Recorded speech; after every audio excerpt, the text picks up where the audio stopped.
what the lifters should do is they should lift the competitions that, one, are the best, and two, provide the best competition. And when you have, 5 red plates each side, and it's scary. and I get nervous lifting out, and you got side spotters, like, that's exciting. Like that creates a buzz. And we say, you walk into our gym and you breathe the air and you get stronger because you're training around people that are way beyond what you're currently doing, and you feed off that. Hopefully. What are you weighing? You're 110 though, right? Oh, no. I mean, I was going to compete at 90 at States. Really? What do you weigh now? No, I'm thick at the minute. God damn. General population is your bread and butter, but that doesn't stop you from then showing them the benefits that strength training, powerlifting can have for them as well.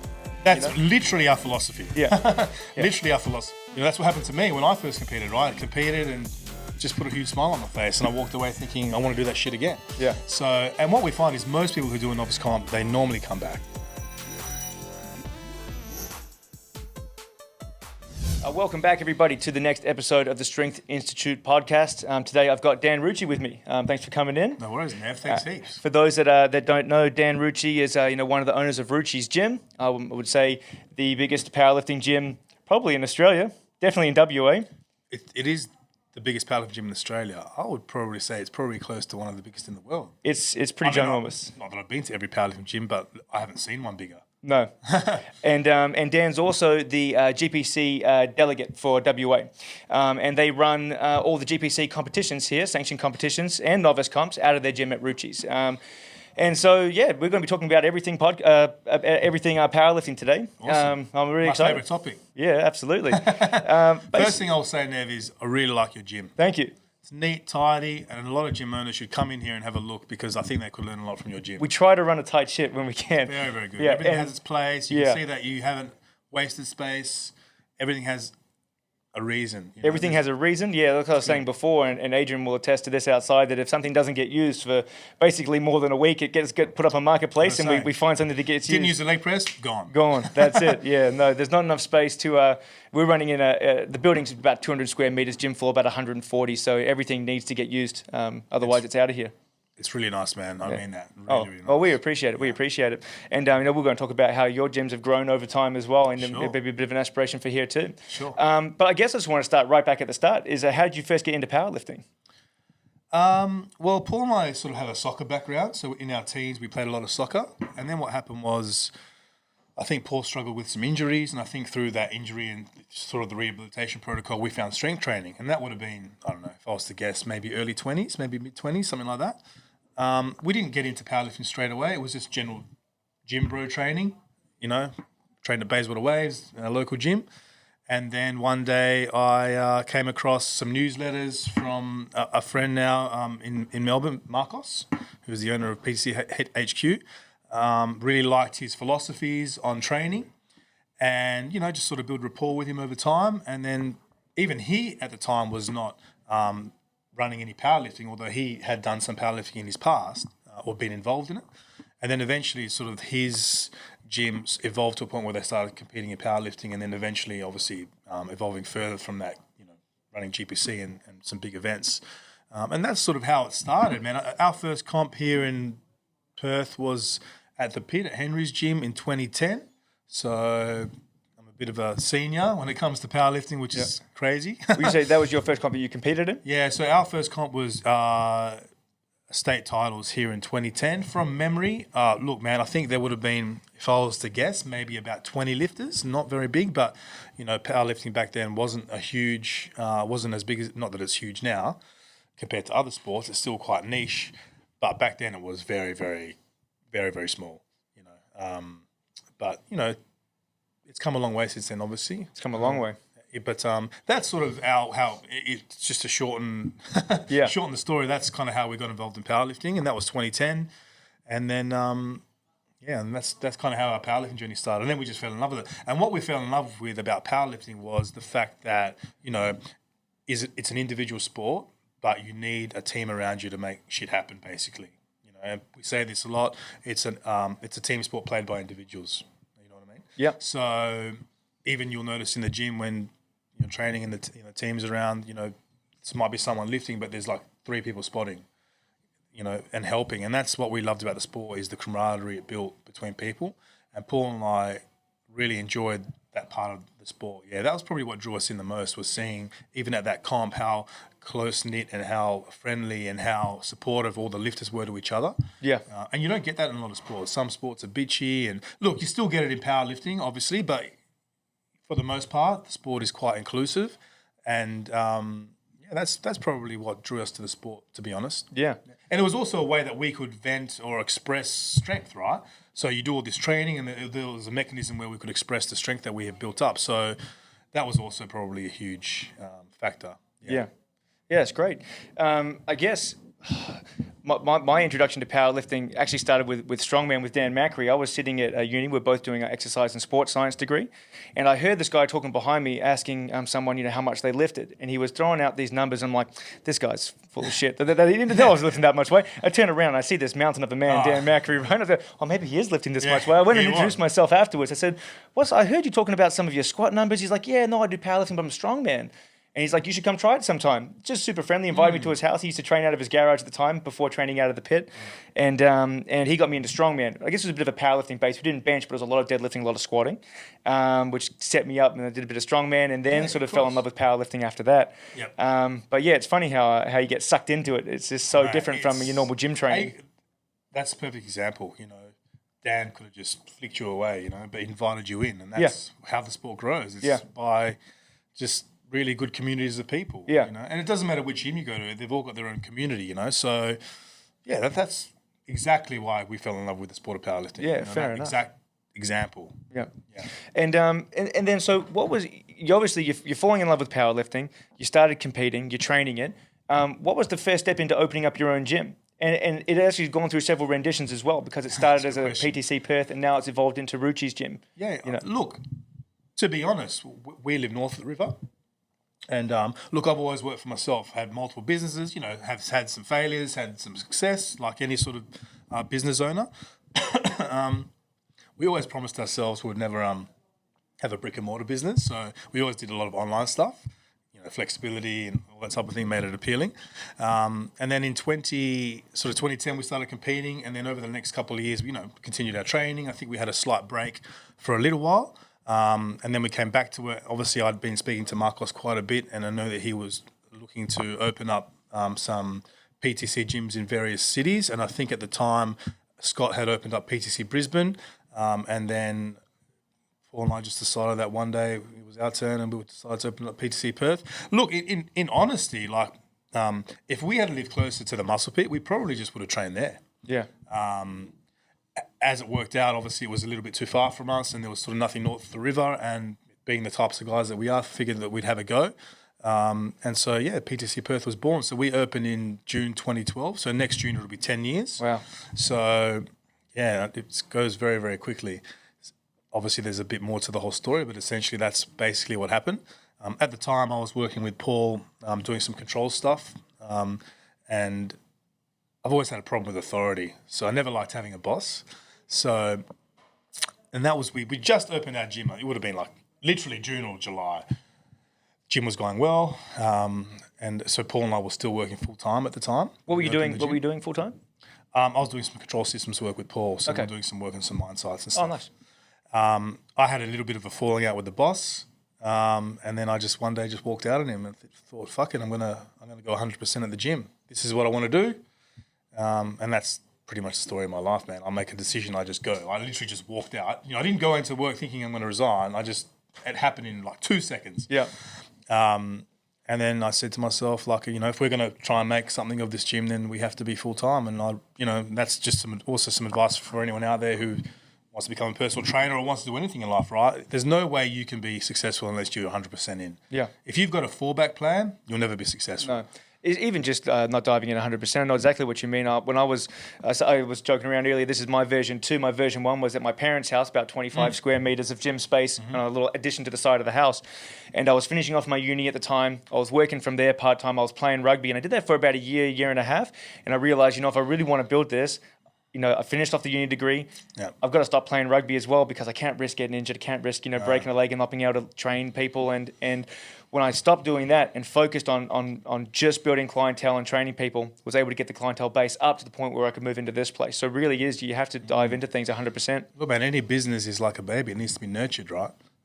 you don't spend the appropriate time, it won't yield the result. And it's that simple. It's like anyone in powerlifting. If you don't train, apply yourself, you're not going to get the result. It's the same principle, right?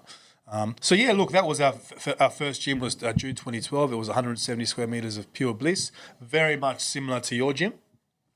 Pretty much all free weight, no machines. You didn't have space for machines, right? Heaps of kettlebells, all that type of thing. And then after sort of 12 months, we sort of outgrew that. We got to the point of that gym where people were literally waiting outside to come into the gym to train because we had an open gym membership, a bit different from your gym, right? So is it 24-hour? People could scan themselves in? Yes, we did have 24 hours sort of I think in the last sort of 6 months, which was obviously very handy. But it got ridiculous. Like there was literally people waiting outside. It was crazy. So it was obviously time to make a move. So then we moved to our second version of the gym, which was, from memory, around 350 or 400 square meters. We had a nice 100 square meter mezzanine with office space, eventually which all the hammer strength gear went into. And then I think the gym floor space, I don't know, it was around 300-ish, which, to be honest, is a perfect size. And like I said to you before, I think would be the perfect size for your gym when you want to scale up. Obviously, in that time, we started running comps. I think I took over the GPC here in Perth in 2013. So, we've been running the GPC now for 8 years. And in that time, the sport's just exploded, And I like to think that we've played a role in that as well. Look, if you look at powerlifting, the history of powerlifting, and especially powerlifting gyms, they're not really, they're always tapped onto a commercial gym or in someone's garage, or it's like 50 square meters and there's shit everywhere. And it's not really family friendly. It's not really appealing to the majority, right? Right. It was a very hardcore underground type of sport. And to be honest, they're some of the things that we loved about powerlifting. But our vision was to try and couple that philosophy with trying to modernize powerlifting, much like you see like a college gym in the US. You go to the US, those college gyms or even NFL gyms, right. They're clean, they're professional, they're modern. We wanted to sort of combine that modern approach to a gymnasium to sort of that hardcore mentality that powerlifting has. And so that's kind of the direction that we took with our gym. And that's why today you have the facility that we have. It's like yours. It's clean and tidy. Everything's got its place, but it still has the powerlifting background and the hardcore nature of the sport as much as possible. Obviously you lose a little bit of that because you're trying to like soften it up a bit so it appeals to a broader audience. Right. And that's the only way to grow the sport. Yeah. To build a huge base of people that are interested in the sport that want to opt in, long term, and in doing so, you now have comps that sell out. Yeah. I think the November Novice comp sold out in 48 hours. Is it a mega comp or is it a 1 day? Nah, it's 1 day. 1 day. So I think last year's I 60 ran lifters? 2 days. So there's 70 registered. 70, So we wow. take 70, and then our GPC meets, our APL meets. They for the most part they sell out or close to. I do think that the introduction of the APL, which we're going to touch on a bit later, has thinned out GPC slightly because a lot of lifters who lifted in the GPC have branched out into the APL, which is we run the drug tested division. So there's a lot of lifters that would like to lift at our gym, but lift in drug tested. So that's, I think, why the GPC numbers have thinned out a little bit. Not that we're worried about it, because at the end of the day, I think there's still potential to grow both federations, and I think having both serves a purpose. Yeah.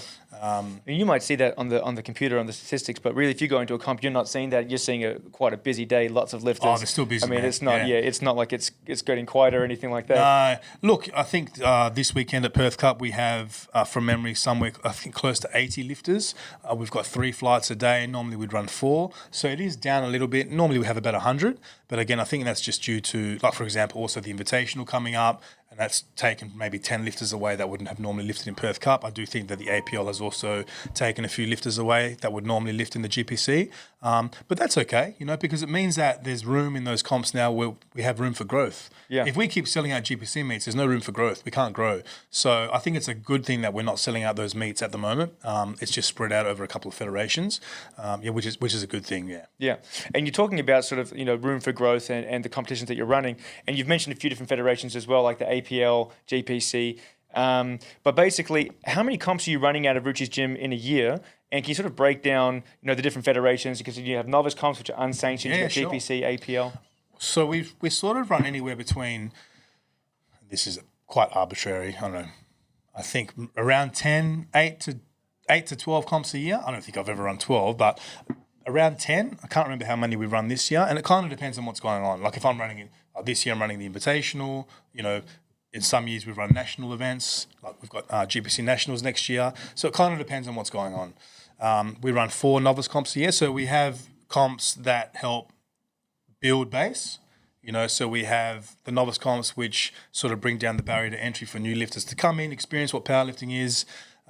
We try and make sure that they have a fantastic experience, and hopefully they opt into the sport a lot longer, full time, and then they would choose federation. Yeah. And that's so important as well, because you're saying it's breaking down the barriers to entry. Because, and what we found here, we're not a powerlifting gym. We're a personal training and strength conditioning studio that have powerlifters that train here, and we love the powerlifting. We're trying to grow that community here as well.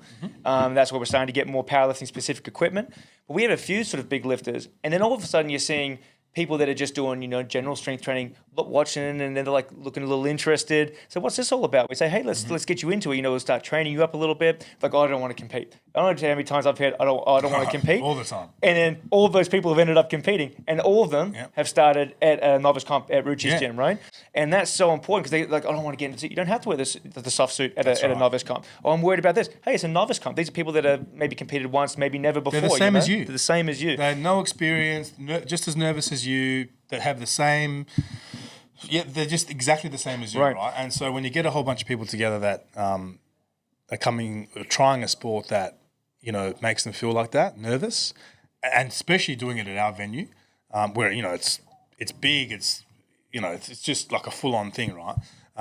It's actually cool. To be honest, I actually really like the novice comps because, they just seem a little bit more subdued in a way, but there's that nervous tension.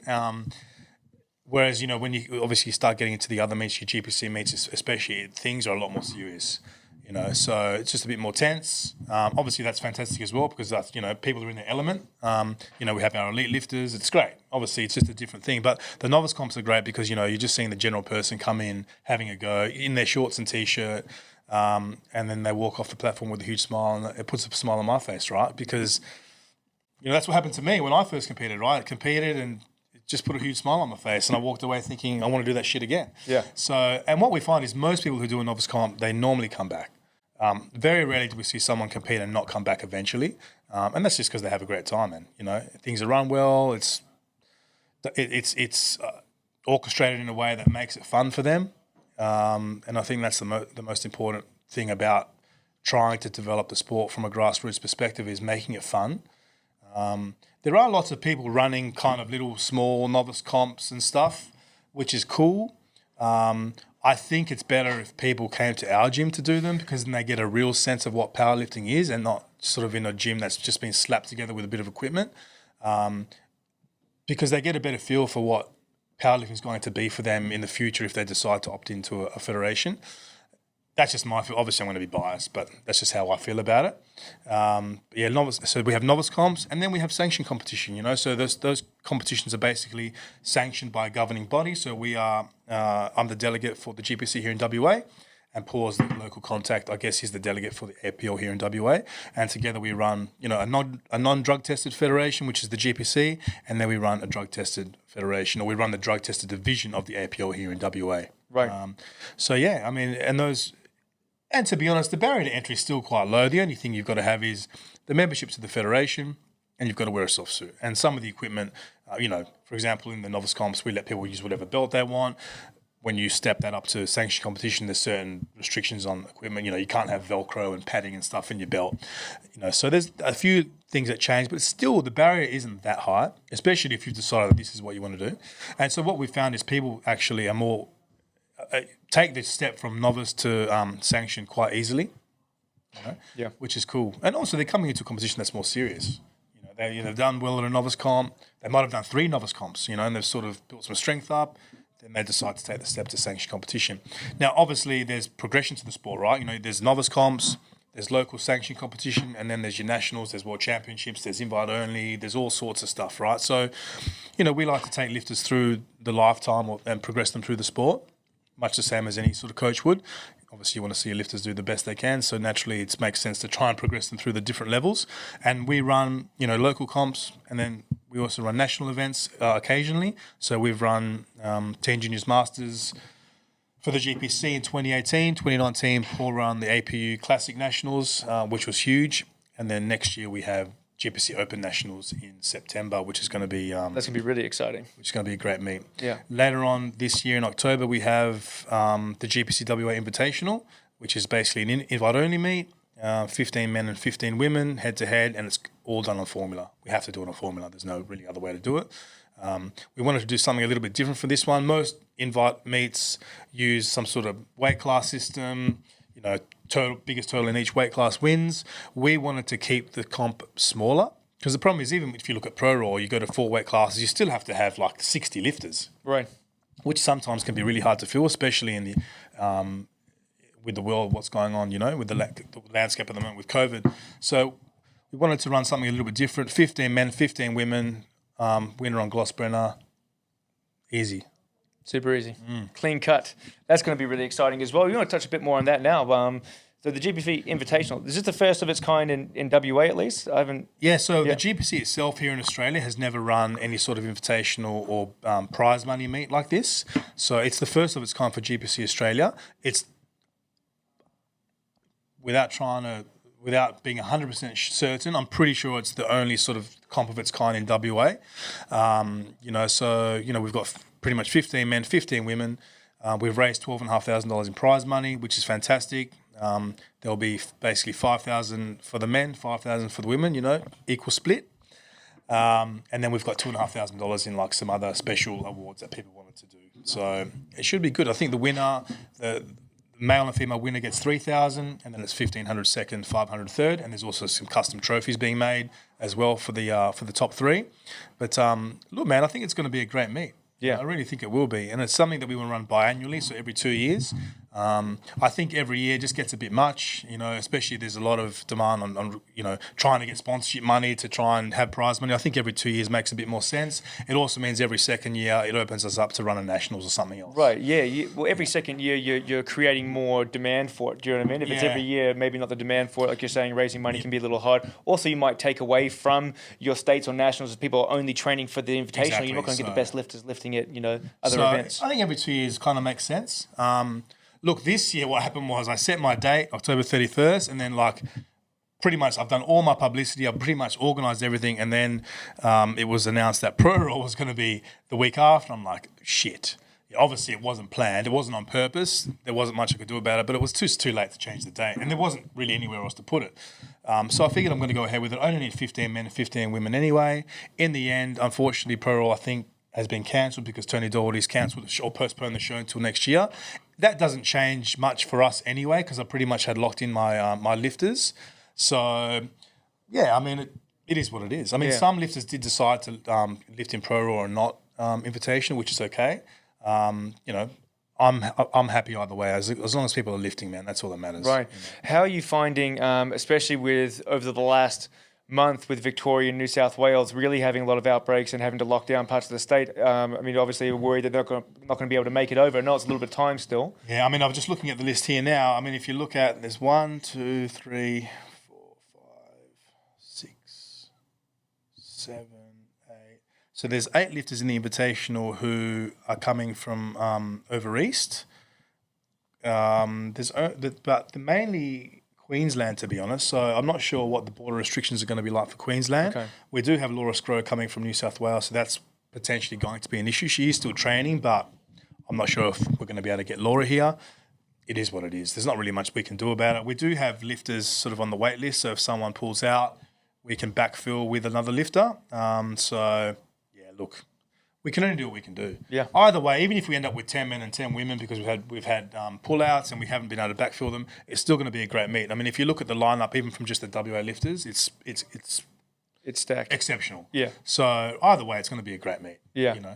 And look, in 2 years, hopefully all this COVID stuff starts to diminish a bit, and they start to open the borders and allow people to travel, and then we should see this list be a bit more juicier. Yeah. Yeah. How have you found, demographic-wise, guys versus ladies jumping into powerlifting? Because obviously, I think originally you would have seen a lot more guys in the sport, but in recent years, the ladies are crushing it. And I remember looking at, I was coaching, I was going to be competing at GPC States, got an injury, had to pull out, so just coached on the weekend. We had the same problem. Faster joints in the lower back. Well, no, I had we both got injured though. Yes, yeah. So I tore a calf. Yeah. And one of my clients here, Megan, she did really well. She came third. She's strong. Yeah, third in the 82.5 kilo ladies, and that division was just stacked. I mean, you got Jessica Day. Think about it. You got Kat. You got Megan. They're all totaling Someone over 500 like Megan kilos. finishing bronze, and she's strong. She's outrageous. That's scary, man. Yeah. You know, and we know that Megan isn't primarily a powerlifting athlete. Powerlifting's like her side piece. Yeah. You know? Even with the invitational, because she's doing invitational. Yeah. She had a bit of a joke around. So I can't remember what she said, but like, don't. You know how I'm doing the verses, just for fun. Yeah. Don't put me on one of those verses things because, I'm not a power lifter. I'm like, mate, I can't promise you might be on there. Yeah. So you should put her on, just force her hand a little bit, Well, I'm going to try and go down the listings, try and get everyone on because I want to introduce all the lifters. Yeah, of course. But yeah, she's funny. She's a good lifter. Very good. Yeah. And those other two girls, Jessica Day and Kat, they both competing in the Invitational? Yes. Ah, right. Yeah. This is good. Yeah. She's Megan's actually going to be trying to break Kat's deadlift record in static monsters coming up as well, which is I believe the week after invitationals. Yep. One or before. So Cool. it's good to see. No, Megan's great, and I'm glad that she's lifting because she is a good lifter, and she definitely deserves to be there as well. Yeah. She's the only one from your gym competing. Invitationals, yes. Yeah. Yeah. Okay, Yeah. She's the cool. only one from here competing. Yeah. We'll be there supporting. Yeah, it's going to be good, man. So I think between now and the end of the year, we have Perth Cup this weekend. We have we have APL, an APL Classic, I don't know what's called, an APL meet, I think, towards the end of September. Then we have October 31st Invitational, a November Novice Comp, and then this year's GPC Push Pull is going to be held, I have to double check with him, but I'm pretty sure it's going to be going ahead by Brad at Dungeon Powerlifting in Bunbury. Okay, yeah. So what we've tried to do this year is try and grow the sport more broadly, because obviously if we're running all the GPC meets here locally, it's hard for regional areas to get involved sometimes. So Kat Becker ran, we call it the GPC Winter Classic. It's basically a teen juniors masters event. And that actually was quite successful. She did a great job. And then Brad's going to be running the push-pull, and that's going to happen again next year as well. Oh, nice. And the idea behind that is, again, to allow Brad and Kat to run a meet, make a bit of money from the entry fees, not a huge amount, something. I want them to grow and prosper, and the only way to do that is to try and, improve your bottom line. So it helps them grow their gyms, and also helps them attract people to the sport and those federations in those areas, which is really important. Because what happens is, people will do the teen juniors masters at Cats. They'll do the push pull in Bunbury. What happens then? Then they're looking for powerlifting. Then they find States, they find Perth Cup, so it helps sort of attract people to the bigger meets through those, I guess, satellite gyms, which is really important. Yeah. And I think and Brad's gym does great down south in Dungeon Powerlifting. They came second overall at GPC States on points there. He's actually moved again. He's moved again? Yeah. So this guy, I can't keep. He's had like 8 gyms, this guy. Yeah, right. I don't know what happened, but he was closed for a week. But Brad's always had quite a strong team. Listen, I mean, he's obviously doing the right thing down there. People are gravitating to him. He's the sort of powerlifting gym down south, which is great. I think in his area, I don't think there's much. No. So, Brad does a great job. Yeah. He does a really good job. So I'm not sure how he's going to go next year. I'm not sure how any of us are going to go next year. But it was really cool this year because the gap between sort of us and even Brad was a bit closer. I think the year before was like crazy. Right. It was blown out hard. At States? Yeah. Yeah. How we have the team trophy. Yeah. Now the team trophy, but is like, it's a bit embarrassing for me because like I have to give myself the trophy.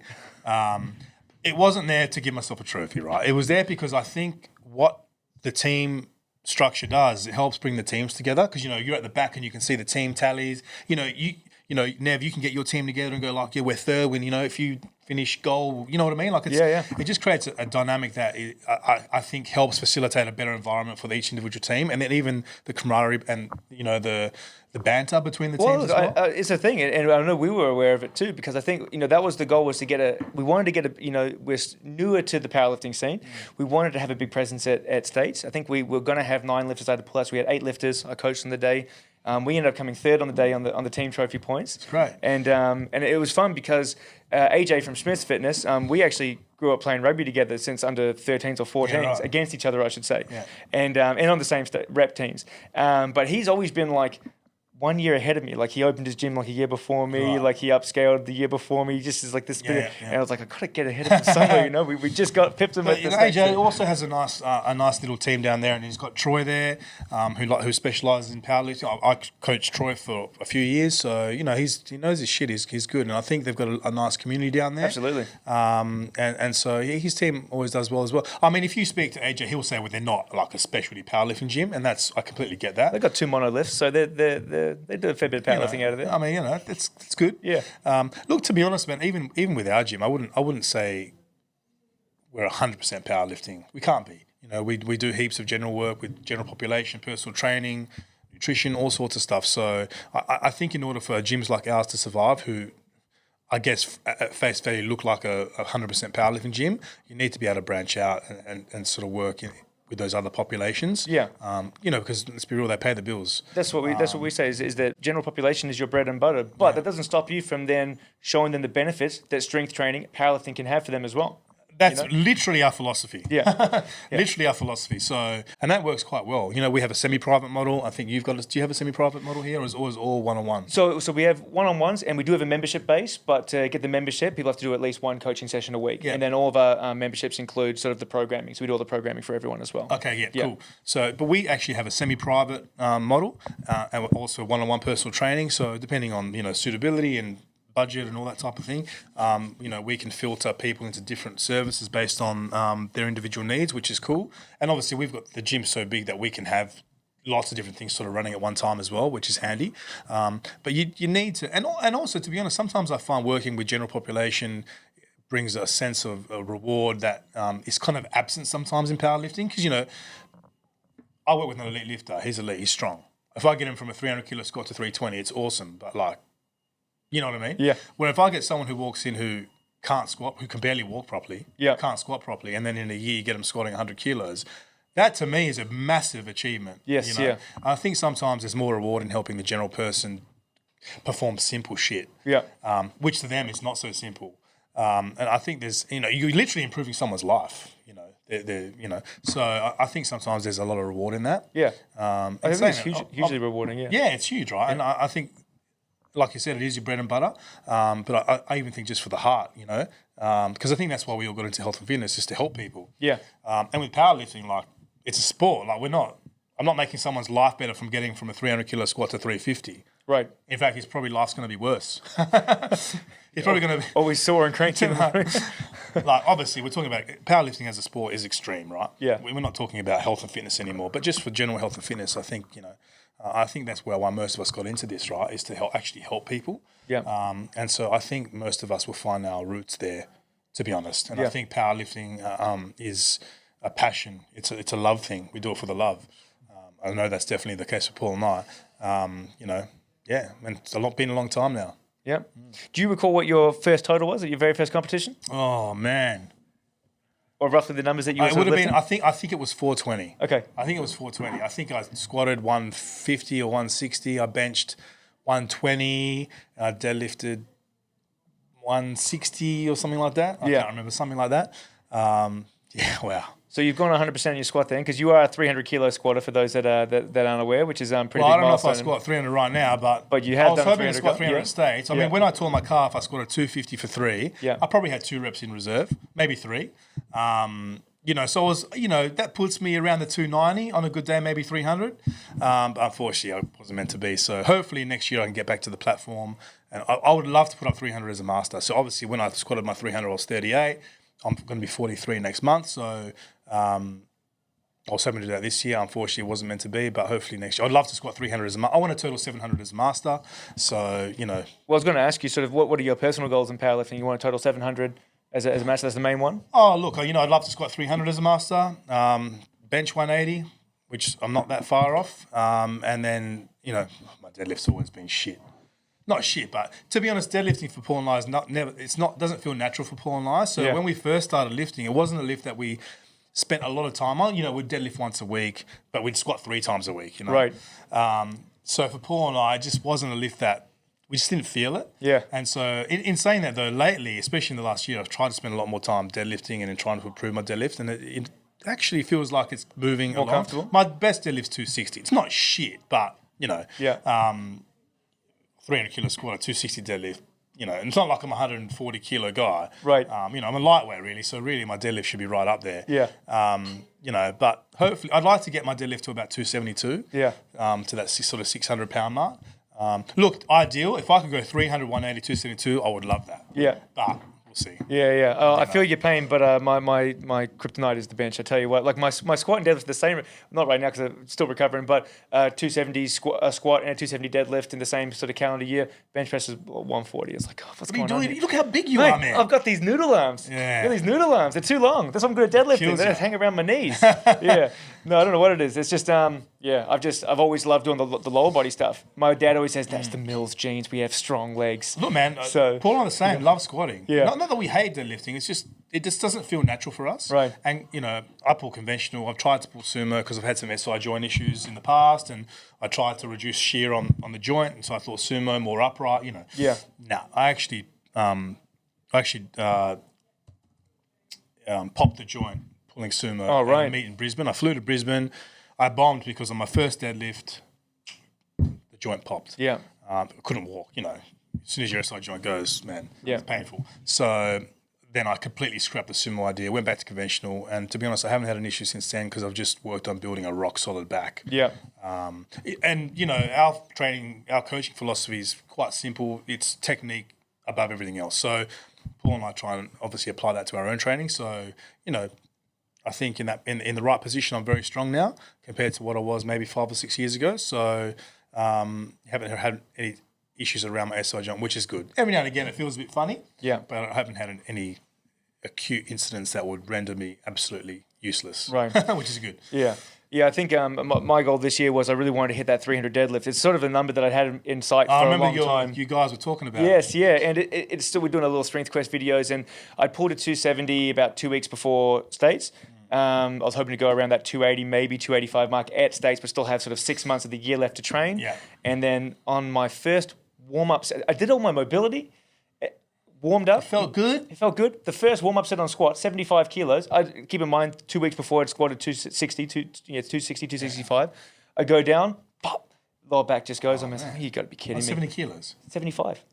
It's outrageous. So I don't even know. I don't know what's going on. So it's been a bit of a recovery from that. So unfortunately, that's delayed sort of my deadlift plans for this year. It is still a goal. But you just had a facet joint irritation, basically. Yeah, basically facet joints pop. Yeah, it came good, and I was training again, like starting to build back up. Everything was feeling fresh, and I sort of re-tweaked it again, doing just some speed work.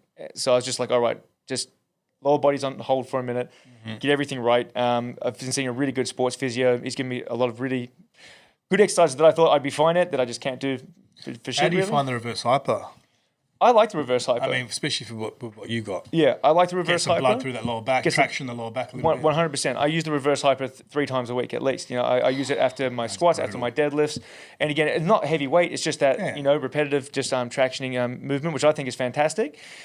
I think my weaknesses lie a bit more like in the glutes and stability, and that is my main. When I squat and deadlift, my knees, they buckle. When the weight gets heavy, they buckle. It's not like my body shape can hold form. I'm with you. Yeah, so I've been. That's the main focus. I've just started introducing legs back in. Even just simple like walking lunges, and my ass is on fire. So I'm like, yeah. So that's the goal. Longer rehab, and then longer prep. Build on those weaknesses, and then that 300 will come. Hopefully. What are you weighing? You're 110 though, right? Oh, no. I mean, I was going to compete at 90 at States. Really? What do you weigh now? No, I'm thick at the minute. God damn. I went up to, I let things blow out a little bit. I went from about 108. My natural weight, if I just am eating not like an idiot, is sort of around 100, Yeah, okay. So yeah, the goal is to get to 300 at 100 kilos body weight. Yeah, triple body weight. I've done that, cool. Yeah.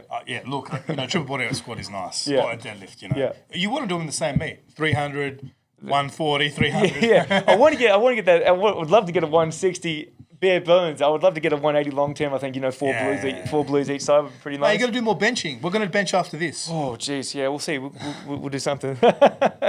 Yeah. No, definitely need to work on that. But that's good.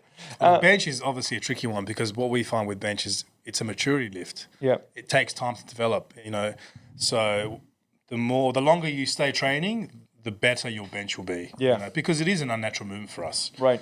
Squatting and deadlifting, they're natural. They're natural for us. Yeah.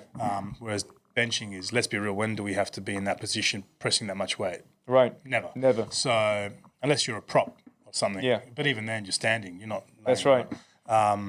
Here's the thing. I was a first grade prop for 7 or 8 years. 116 first grade games. I still have no bench press. I would just basically squatting them backwards in the front. Yeah. Using all that. Yeah, that also works well. Yeah. So what we find, it's a maturity lift. It just takes a lot of time to develop. Yeah. And also, it's a lift where it sucks because in a way, it's 20% of our total. Yeah. But we have to have much higher frequency in training. Right. We have to train it more. Yeah. For a little return on our total. Right. It sucks. Yeah.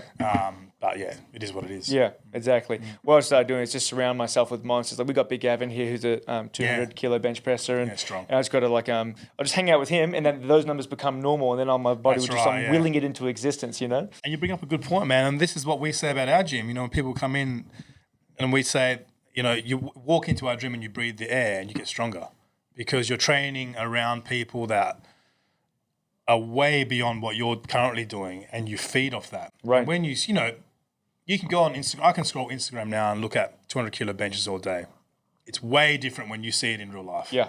And I think people miss that part. There's lots of people now trying to train at home and stuff. I think they're doing themselves a misjustice because they're losing the point of what powerlifting is, I think. Yeah. And it's working in teams and around people that are stronger than you and that camaraderie. And people do better in a team environment than they do anywhere else. They always would do better with a support structure around. Yeah. So, and 100%, like if you're just training at home, and I trained at home for years, I was working at a small PT studio and training from home, and you lose that sort of atmosphere. I mean, when Big Gavin, because he's wanting to get into equipped lifting, and so we've had Nathan Baxter here, and we got some equipment, and we teach him how to do equipped. When he loads 270 on the bar, and when you have 5 red plates each side, and it's scary. And I get nervous lifting out, and you got side spotters, like that's exciting. Scary. Like that creates a buzz. And he couldn't do it by himself. No, you can't lift out like that. No. And so I do feel that and we hear this a lot, right? So people will come into the gym, they'll sign up. I've been training at home for 2 years or whatever, training somewhere, and then after a year at training at our gym, they're like, I can't believe how much progress I've made just by bringing my training here. Yeah. Because you see shit in real life. It makes, when it becomes real when you see it, and the same old saying, you're an average of the 5 people you spend around.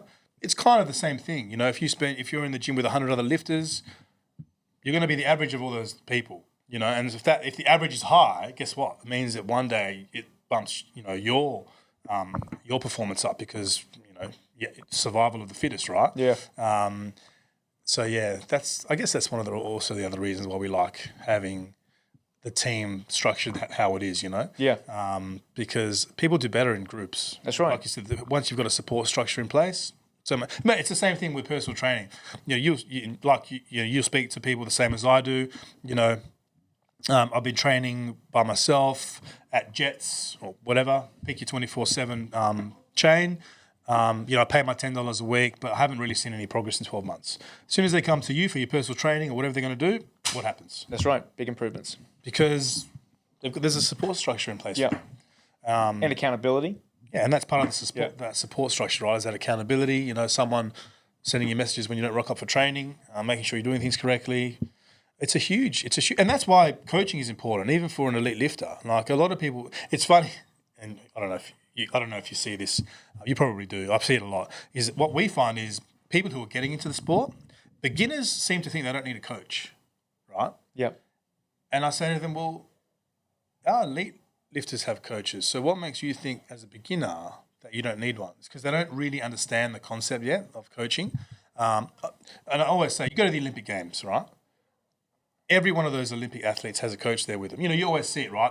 Someone does a 100-meter sprint, they pan the camera to the coach in the crowd, something like that, yes. Right? They all have coaches. What makes someone think that can't squat 100 kilos come into a sport and not have a coach? to me, it makes no sense. Right. They always do better when they've got coaching. Yeah. You know, so having support, the support structure is really important. I think we're lucky here. We haven't had that as much because people are coming here for one-on-one coaching, Your so model's they've already different. come in. So your model's different. You have to have support, Right. otherwise you don't train here. Yeah. Whereas people can come into our gym and just on a gym membership and not having any coaching or any support. Yeah. And what we find is those people don't last very long. Right. They walk around the gym like headless chooks. You never see them make progress. They're always doing the same shit. It's because they don't know what they're doing. You know, it's not just about having the membership and training at the gym. You need to have the support systems in place in order for you to make that progress. You know, that's a huge thing that we try and sell is probably not the best word, but it's something that we try and instill on people And promote, yeah. because that's a huge part of making progress. I mean, for everyone, you know. Yeah. I'm sure even with your training, even if you don't directly have a coach, you might bump it off one or two other people. I'm bumping stuff off people constantly. Do you know what I mean? I'm always talking to Nathan Baxter or Dan Macri or just all sorts of stuff people. like that. Yeah. So, and I think that's important, even for me. You know, I probably could have done better if I had someone looking after my training full time, but I normally just use my brother. Yep.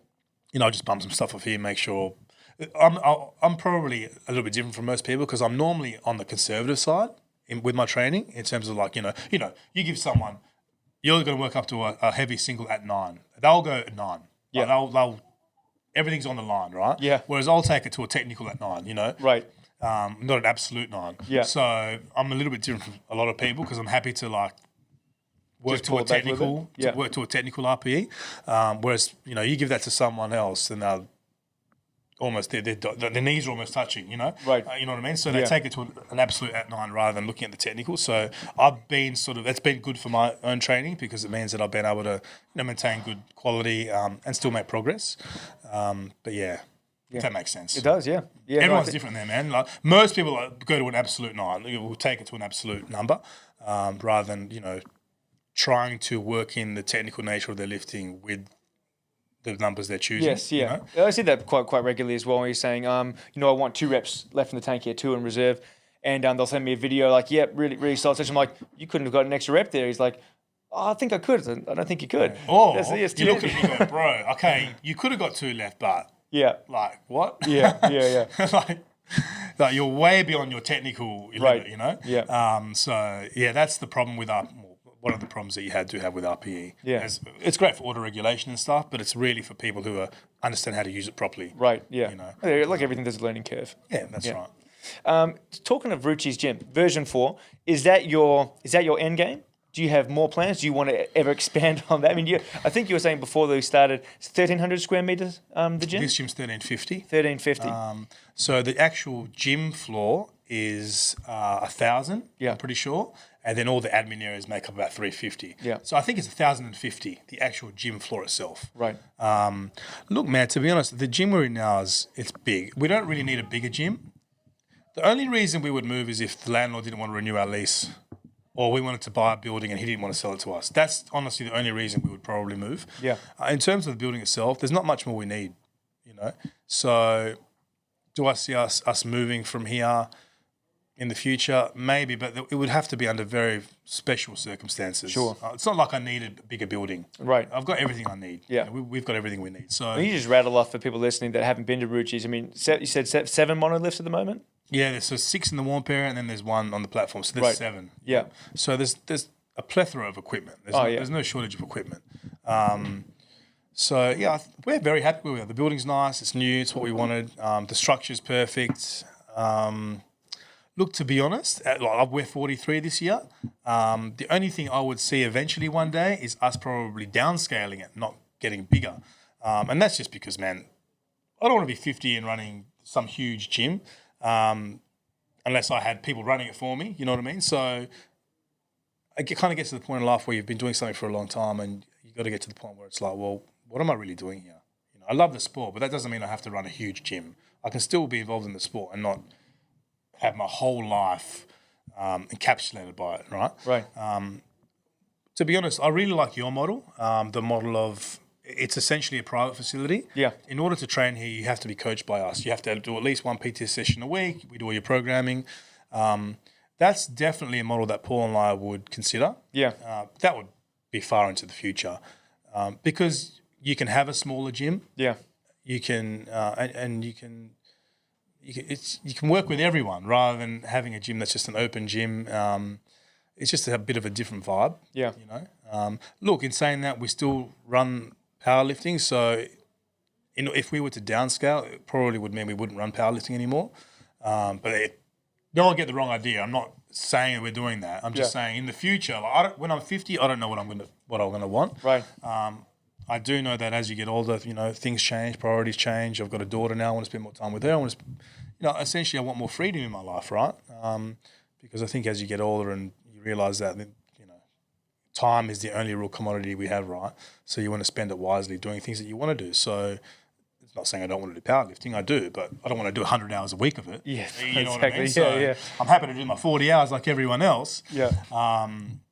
And man, and we've brought on some really good staff over the last 18 months who've helped Paul and I take a bit more time off and sort of thin out the workload that we had, because it was ridiculous.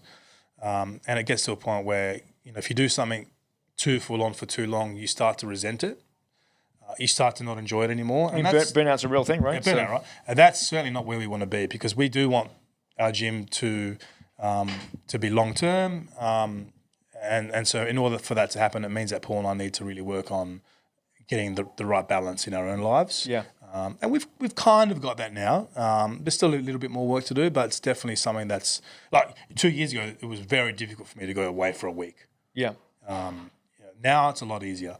So there are things that have evolved in the last couple of years that have made things a lot nicer for Paul and I, that we can have a bit more time off and stuff like that, which is good. Yeah, it's great. Yeah. Now, you wear a lot of different hats when it comes to owning Ruccis, right? So like you compete sometimes, you run the big comps, you're coaching, right? You run seminars. What do you prefer? Like what do you have a favorite? Do you know what I mean? Like when I was a bit younger, I used to love competing, love playing rugby, love going into strongman comps. Don't get me wrong. I would love to be a full-time powerlifter. Right. But it ain't paying my bills. Right. But if it did pay your bills, would you rather just compete all year, or do you like coaching more? Or do you like just sitting back and running everything? Yeah. Look, man, it's a good question. Obviously, I love competing. Not that I've been able to compete properly since 2017, since my last meet, when I put up my best performance. I've had riddled with injuries and all sorts of shit. I've competed a few times, but just to get on there and have a bit of a go, go 600 or something, just fun stuff. Competing and powerlifting aside, like for myself, look, I really enjoy working with people. So I do feel that as we have grown, there's more people that want to work with us. So it becomes increasingly more difficult to do that, because I can't work. I've only got 24 hours in a day, and it's just impossible. So I think the thing I get enjoyment out of the most are things where I can touch more people. The courses are great because we can work with 20 people in a weekend and help way more people than I can in a one-on-one scenario. In saying that, one-on-one scenarios are great because you get a bit more granular with people, you build better relationships. So I kind of like both for different reasons. I certainly don't want to be doing 25 hours of one-on-ones a week, because that I would get burnt out. I'm also a qualified remedial massage therapist. So at one point, I think in V2, going back 4 or 5 years, I was, on top of everything else I had going on, I was probably doing around 20 hours of massage a week. I started to get a little bit burnt out, and so I had to severely reduce those numbers.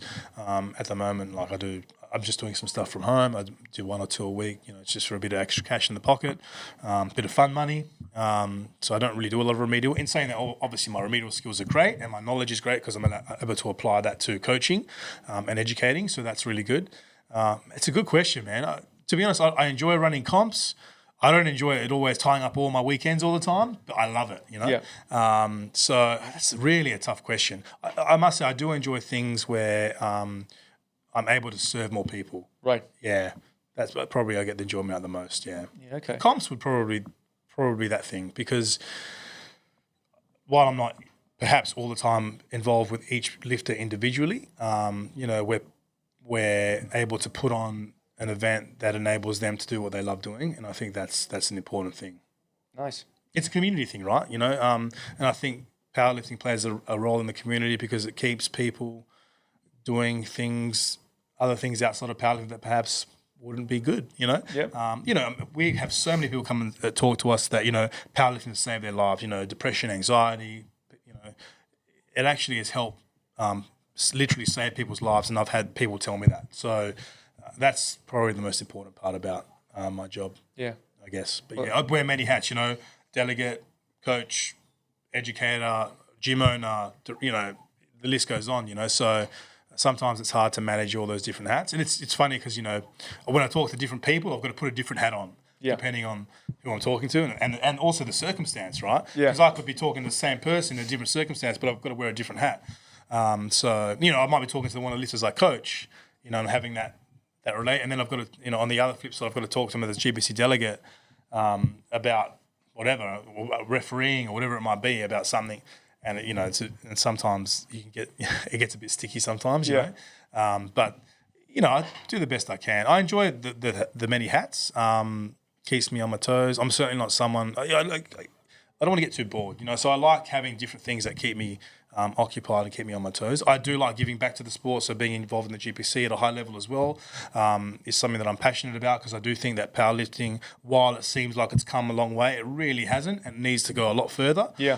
We do have lots more numbers in the sport, which is fantastic, but in terms from a governance perspective, even in terms of federations in the country and sort of how that's run, we have so much to learn as a sport from other sports that are doing quite well. And I think, from simple things like sponsorship, how do we get more money into the sport so that we can do better? Right. We can give, and we can even give back to the lifters more. Yes. Stuff like that. Because let's be real, no one's getting paid. Right. Even our elite lifters, there's nothing in it for them. They might get a supplement store giving them $100 worth of supplements a month. And that's about it. Yeah. There's not really anything huge. There are some good sponsorships out there, but they're not making a living out of it. No. Look at Strongman; it's crazy. So there's definitely a lot of things that we can do in powerlifting to improve, and the projection of where powerlifting is going. And that's really what I'm passionate about the most, is trying to help the sport grow from that perspective. So, and I think over the next couple of years, I'm probably going to spend a lot more time on that. Yeah. Because that's going to help improve the sport locally here as well. So, and I think in order for the sport to grow, those things need to happen. So, and that's interesting as well. And we touched a little bit about this before we started the podcast. How does the sport grow? without stepping on too many people's toes, though, how does the sport grow, and how do you see it growing when we have so many different federations, even just in Australia? Like, we're talking about, 5 in Australia?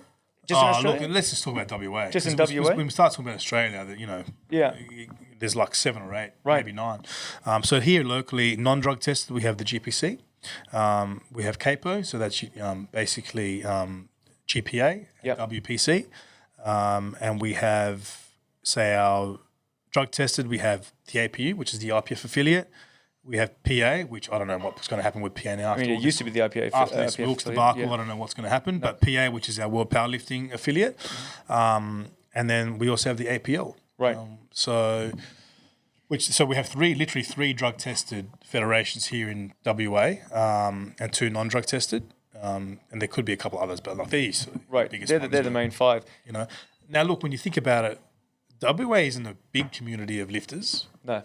When you're talking about 5 federations that thin the competition base, it seems a bit ridiculous. In saying that, I do believe that the lifters are the ones that are responsible for propping up the feds, and what the lifters should do is they should lift the competitions that, 1, are the best, and 2, provide the best competition, So, and that's why if we were to look at numbers, maybe in Perth, I would say probably our meets, we probably have easy 80 to 90% of the starts. And that's simply because, we've been doing it a long time. We've evolved. The competitions are of a high standard. There's good competition. They run well. It's great production value too. You know what I mean? Yeah. So, I think lifters want to lift it out meets for those reasons. And so those other feds typically don't get a lot of lifters because, they're just not as glamorous, so to speak, they're still going to have a following because there's loyalty. Henry's got a group of people who are loyal to him, which is great. Because loyalty is actually a great thing, because without loyalty, it's hard to grow stuff. Yeah. You need to have fanatics, and it's a good thing. And even with the APU and PA, that there's fanatics that are in those federations that will not leave that. There's people that would rather not do any powerlifting if that federation did not exist. Right. So obviously it's a very small proponent, but there are people like that, which is cool. I'm okay with that.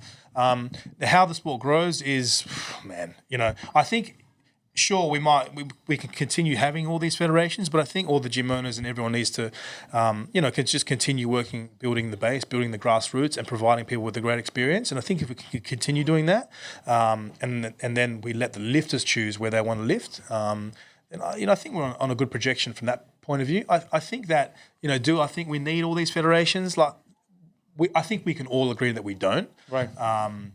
But it's like anything, man. There's politics and there's without going into shit, it is what it is, right? Yeah. So and I think the lifters are the ones that have to make the decision. They're voting with their membership. They vote with their feet, right? Yeah. So if the lifters were just to vote with their feet, what you'll find is the federations that dwindle away will eventually won't exist anymore. And I think that's where it needs to go. Lifters need to start voting with their feet more. Unfortunately, in powerlifting, you've got this participation mentality. Like everyone wants a gold medal. Or a record, and I'm huge on this, and some people maybe don't agree with me. I hate all the record books. This is what the main problem is. I'm going to go for a national record. That's freaking awesome. Which federation? Well, because you've got, you can get, like you're saying, records in 5 different federations. It's kind of like, it's crazy, right? I don't hate the record books. I just I dislike the way they are used. Yeah. Every federation has their own record books. Even in the GPC, some of the empty records, we don't have standards. Right. So someone can just go in and put up some real mediocre lift and all of a sudden record. I know that the APL has standards. IPF has standards as well. Baseline standards. It's just, it's just one of those things. And I did some analysis of some data in 2018 of comps I basically got the data from Open Powerlifting because they actually put out something on gold medals in meets or something. I can't remember what it was. And it was it basically showed that it was harder to not win a gold medal than it was to win a gold medal. Because all the weight classes, there's 1 or 2 people in each weight class, it's gold medal city, right? And so I did a comparison to the comps that we run, and it was kind of similar, but it was way less. It wasn't as easy to win a gold medal because our comps there could be 8 in a weight class or 10 in a weight class, so there's more competition. Unfortunately, there's some people that don't like that, and they would rather compete in another event where there's no competition, but they can get their gold medal or get on the podium. Right. See, for me, that's completely backwards thinking. I would personally rather go up in an event with 10 other guys that are going to completely annihilate me. Then go into a comp where I'm guaranteed to get on the podium. No one's competing, yeah. Cool, I got a bronze medal totaling 700 at 100. And then you go to this other comp and the podium was like 800 plus. I mean, to me, it's a bit naff. That's the only problem I see with powerlifting. And some people will definitely disagree with me here, which is cool. I'm okay with that. But, it's just one of those things. It's like, when you have nationals, and you see this all the time. Someone will put up on their Facebook, I'm the 82.5 kilo national champion. Okay, bro. Which fed? And then, okay, so you totaled, this is an example. I don't know. I'm not talking about anyone specific, but you see this type of thing. You totaled 600 at 82.5, and then you look at another federation, and their 82.5 kilo national champion totaled 750. Are you really the national champion? Right. You know what I mean? So that's one of the biggest problems we have. Yeah. Is that going to change? No, that's not going to change. And that's something that I myself have come to terms with because it's something that I've just been because I don't understand personally, right? That's just how I feel about it. It's something that we're not going to change unless we get rid of all the federations, and that's probably not going to happen unless the lifters start voting with their feet, and then the feds that aren't doing as well, they start to dissolve because what's the point? Right. It's very difficult, Nev. It's easy for me to sit here on my high horse. I run all the biggest comps, and people are going to say that. It's easy for Dan to talk because, I even heard someone say that we have a monopoly on powerlifting in WA. I don't completely agree with that, but is that my fault? It's not really my fault. If Paul and I have grown our gym to the point it is where we run the biggest and best meets, it is what it is. It wasn't luck. We just worked hard. Do I have a monopoly on powerlifting? No, because there's other federations and there's other people that do powerlifting. That's It's right. not a monopoly.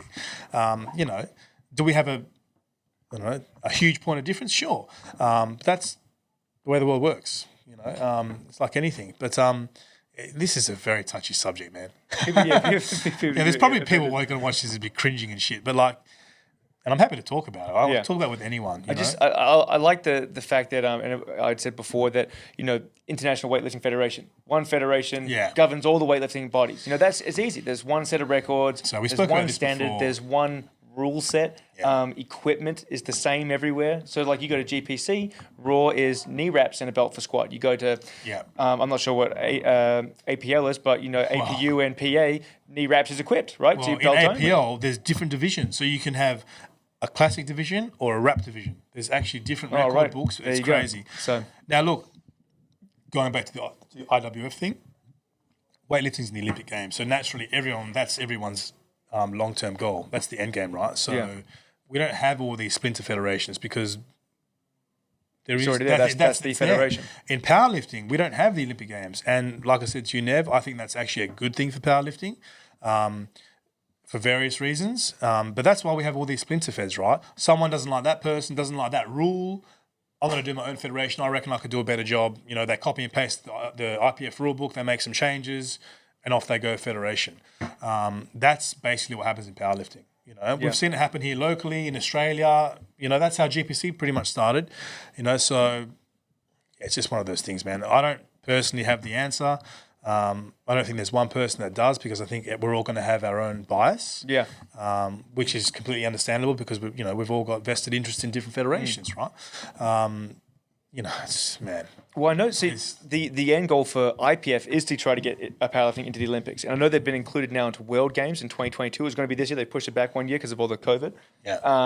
So their goal is to try to get it into the Olympics. Why do you think that would be a bad thing? If IPF becomes sort of the drug tested federation, it's in the Olympics, and just sort of the way they structure those organisations is not going to help the small business owner where grassroots sport is done. Let's look at weightlifting. Let's be real. How much weightlifting actually happens now? It's tiny. There's hardly any weightlifting. There's way more powerlifting. One of the reasons is, the barrier to entry is a lot lower for powerlifting. It's easier for someone to squat, bench, and deadlift than it is for them to do a clean and jerk and a snatch, right? Put that aside, what's great about powerlifting and the federations is they help keep the money at the gym level. And that allows gyms to grow and prosper, build bigger facilities, provide better competitions, bring down the barrier to entry, make it more family friendly, better productions. And I think that's really important. Whereas when you get into the IWF scenario and those scenarios where you have that sort of projection into the Olympic Games, those organisations, they don't allow, from my experience, they don't allow the gym owner to basically make any money. So the gym owner can't grow. So they expect you to run a meet and spend all your day and preparing and planning and running a meet and, and volunteers everywhere. And make $400. It just doesn't work that way. And that's what's been great about the GPC and even CAPO and some other federations sort of outside that model they've allowed the gym owner to keep the entry fee. And that's really important because that incentivizes the gym owner to do better. If I get 20 lifters paying $50 each, it's $1,000. Cool, I can use that $1,000 to buy another bar. Awesome. I've added another piece of equipment to the arsenal, which is great for the gym. It's great for the sport because in the warm period, I've got another deadlift bar. That's a very simple example. If I get 50 people paying $50, that's $2,500. Cool. If I do 2 comps of that, I can buy another bench or a mono. And you can build the arsenal. You can actually build your gym up so that the comps become better and better. And that's essentially what we've done. It's not a secret. We haven't won Lotto or something. Like that's essentially what we've done at our gym. It just takes time. It's taken us 10 years to get to where we are, right? So, and the problem is when you go to the other model, they keep the money at the top, and they don't really allow for that same kind of grassroots growth at the gym level. And we've seen this firsthand with PA because PA did the same thing. And look what happened to all the PA gyms in Perth. They're all gone, and I feel sorry for them because if PA had kept the money at the gym level, some of those gyms would still be remaining, and PA would still be running quite a decent federation. So unfortunately, that's not the way they run, which is one of the reasons why Paul and I didn't get involved because it's unsustainable. It's really not sustainable. So it's been interesting to see federations like that, which were big, get smaller and smaller and smaller, and GPC's sort of there's taking good over. Reasons for that. That's one of them. Is because they keep the money at the top, right? And you can't have that. You can't have all your minions doing all your work and then you keep all the money because then the minions have nothing to feed on. You can't grow your gym. You can't buy more equipment.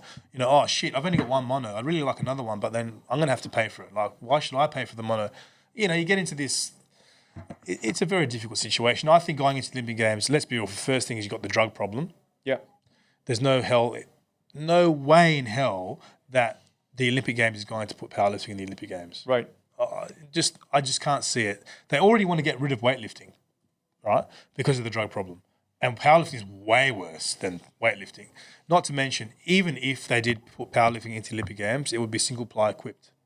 Right. It's not going to be classic raw anyway. Yeah. And let's be real, most lifters, especially in Australia, in fact, probably around the world, most lift classic raw with a knee wrap. They're not. You think they would do the equip just as a point of difference to weightlifting?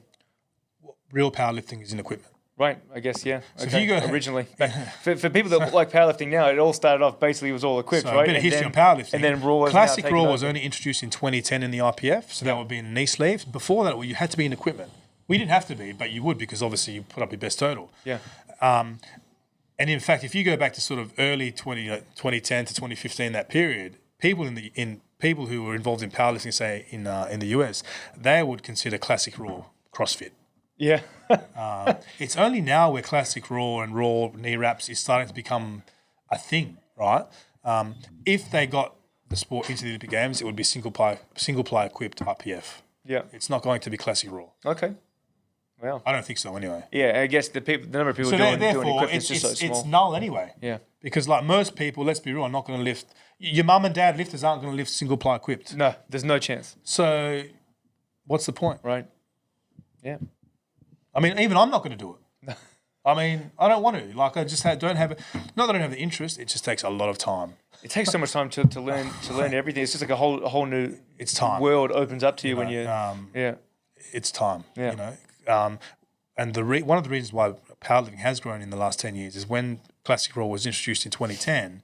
It brought down the barrier to entry so much because no longer did we have to have equipment. Right. So you could literally. I think my first comp I was bare knees. Yeah. No, nothing. I didn't even have a belt. No belt. No, nothing on my knees. No wrist wrap. Just completely raw. Yeah. You know, so when the barrier to entry comes down like that in the sport, it allows a lot more people to come in and make numbers up. Fair enough. If you go classic, if you go single ply equipped, forget it. Yeah.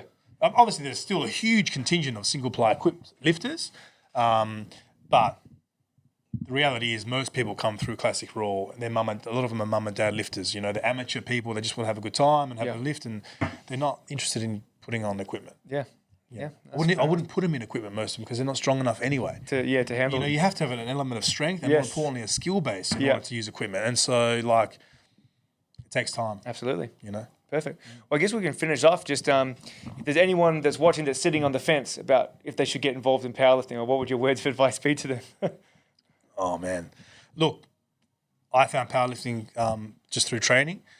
And obviously, if you've been watching, you've sort of learned a little bit about that. My piece of advice would be to just take your time, be patient, play the long game. If you're in this for, if you think that in 1 year you're going to be breaking records or you're going to be the world champion, do not bother, because no one's waiting around for you. Have patience, really master the lifts, get technical, understand training, understand how to train, and then find people in the sport of powerlifting.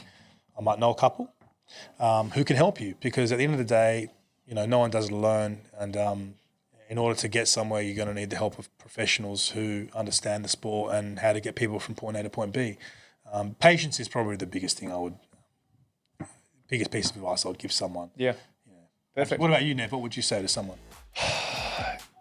First of all, my word of advice would be do it. Go do a novice comp. Just jump in, have a crack. Because once you start, you're going to be hooked. Yeah. All right? So 100%. That's first word of advice. And the second thing is pairing what you're saying is basically the key to having big lifts and doing well in powerlifting is to work hard consistently for a long period of time. So it's just be regular, be consistent, put the effort in, and just keep coming back.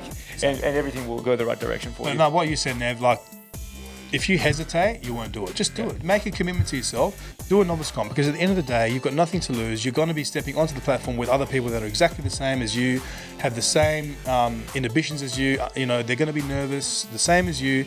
So there's safety in numbers, So you can check out our novice comps. We make it quite simple to enter. They're nice and fun. They're friendly, and I guarantee you'll have a good time. Awesome. Anyhow, thanks very much for coming on today. Really Thanks, man. appreciate it. Appreciate Thank it. you. Let's go All to right. a bench session. All right, let's do it. See ya. Thanks, man.